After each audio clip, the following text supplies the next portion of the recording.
Igreja em Saída, hoje começando a nossa edição de número 900. Queremos pedir licença para mais uma vez entrar em sua casa para trazer as notícias e exemplos de uma igreja cada vez mais em saída e sinodal. A liberdade de comunicação é tema da reflexão de hoje do Observatório da Comunicação Religiosa. Veja só.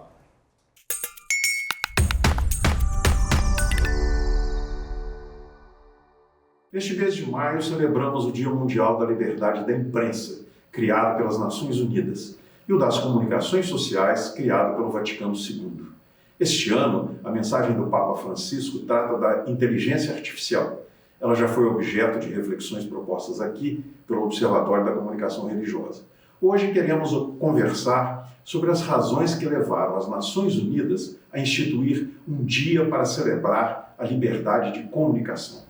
A intenção é lembrar o artigo 19 da Declaração Universal dos Direitos Humanos e também a Declaração de Windhoek, Namíbia, firmada pela Unesco. O artigo 19 diz que todo ser humano tem direito à liberdade de opinião e expressão. E a Declaração de Windhoek reafirma o princípio de que uma imprensa independente, pluralista e livre é essencial para a democracia. Um documento refere-se ao direito universal do ser humano, outro à imprensa. Trata-se, portanto, de instâncias distintas: o direito individual à liberdade de expressão e a defesa da liberdade da pessoa jurídica, imprensa. A liberdade de expressão é muito anterior à liberdade da imprensa. Na Grécia Antiga, ao lado da igualdade perante a lei, ela era considerada um dos dois pilares da democracia. Já a liberdade da imprensa implica não só a invenção da máquina de imprimir, mas a formação de um público leitor e, claro, o aparecimento de jornais. O direito à liberdade de expressão se fundamenta na necessidade de todas e todos expressarem livremente suas opiniões no debate público, o que garantiria a formação de uma opinião pública democrática. O surgimento das empresas que publicam e vendem jornais fez com que a circulação de informações não mais ocorresse apenas face a face, mas passasse a ser majoritariamente mediada pela imprensa. Estenderam-se, então, para ela as responsabilidades já atribuídas à liberdade de expressão. Todavia, como diz a Declaração de Windhoek, é condição necessária que a imprensa seja independente, pluralista e livre. Nossa Constituição garante a liberdade de expressão, mas veda o anonimato, assegura o direito de resposta, declara invioláveis a intimidade, a vida privada, a honra e a imagem das pessoas, e veda toda e qualquer censura de natureza política, ideológica e artística. Por outro lado, a liberdade da imprensa fica sujeita à inexistência de monopólio ou oligopólio nos meios de comunicação. E o Supremo firmou jurisprudência no sentido de que a liberdade de expressão não pode ser usada para a prática de atividades ilícitas ou discursos de ódio contra a democracia ou contra as instituições. Setores políticos que se identificam com a extrema-direita têm criticado o que chamam de censura e de ausência de liberdade de expressão no Brasil. Para tanto, evocam comparativamente o Judiciário dos Estados Unidos. Lá, a Corte Suprema, embora reconheça a existência de limites, trata a liberdade de expressão, em prejuízo de outros direitos como igualdade, privacidade, reputação e dignidade, com uma amplitude que não encontra paralelo em nenhum outro país do mundo. As consequências negativas para a sociedade americana, sobretudo em relação ao acirramento da chamada guerra cultural e das questões raciais, têm sido cada vez mais questionadas.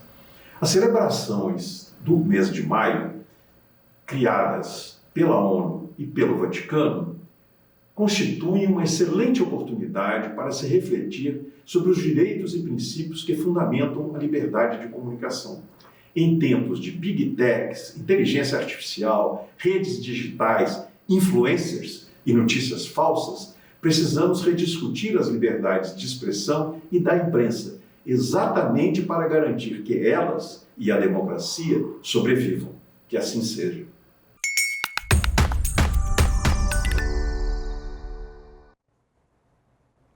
O Vaticano anunciou nesta sexta-feira um novo conjunto de regras e delimitações que compreendem o que será classificado como milagres e eventos sobrenaturais para os católicos. As novas regras entrarão em vigor no próximo domingo e estabelecem 6 possíveis conclusões para os eventos. A nossa equipe conversou com o vaticanista, o diácono Alexandre Varela, que explica melhor sobre o assunto. Vamos ver.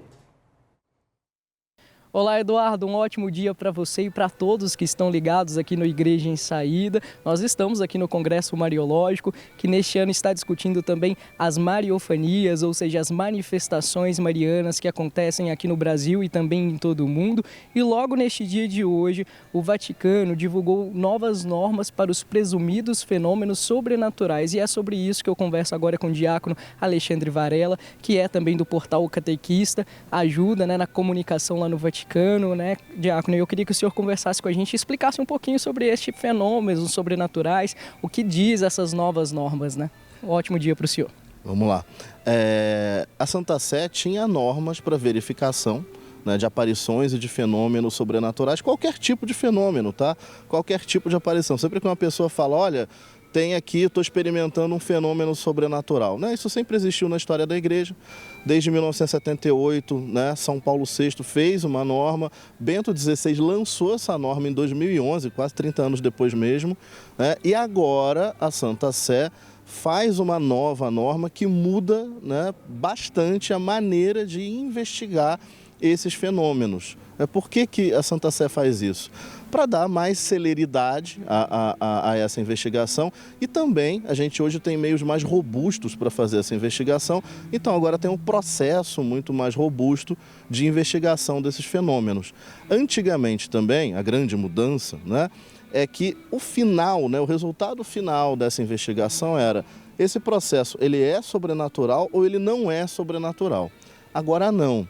Agora tem uma escala ali de 6 níveis, mas o maior nível é o nihil obstat, ou seja, a igreja não tem nada a se opor, né, ao culto, a esse fenômeno, né, as pessoas aderirem a esse fenômeno como devoção, como piedade.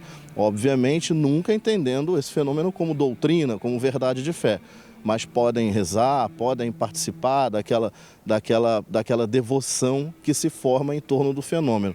Então é o nihil obstat. Então a igreja não está dizendo que é sobrenatural, mas ela está dizendo que ela não encontrou problemas ali, né? Aí tem 5 outros níveis e o nível mais baixo é justamente o não é sobrenatural, não é digno de nota, né? Mas existem outros intermediários que é deixar sob controle, deixar sob observação, proibir, né, que se fale sobre aquele assunto, enfim. Tem status mais rebuscados agora, né? Não é só o sim ou o não. E a igreja faz isso justamente para não criar confusão. Porque antigamente, quando você dizia, sim, isso é um fenômeno sobrenatural, isso aqui é verdade, aí as pessoas meio que se obrigavam a crer, né? E a igreja entende que a única coisa que é obrigatório crer é o depósito da fé. É a doutrina católica, a revelação, né, feita por Cristo.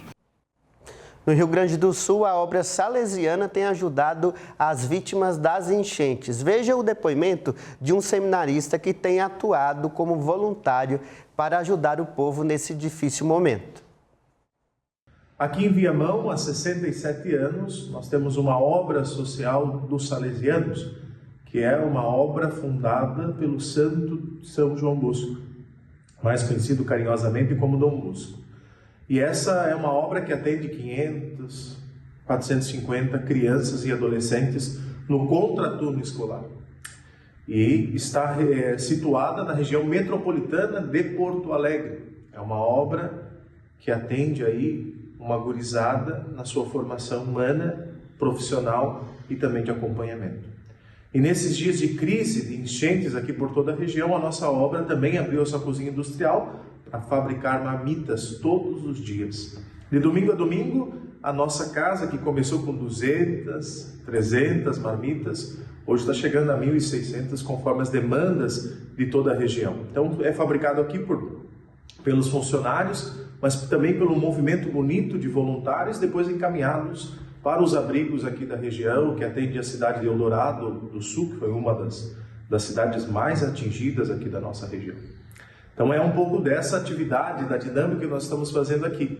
entre parcerias de pessoas externas, voluntários, pessoas internas, salesianos, consagrados, seminaristas, jovens, todo mundo envolvido nesse grande movimento de fabricação de marmitas para atender os abrigos. A gente vai ficando por aqui. Um bom final de semana para você. Até a próxima segunda-feira. Tchau, tchau.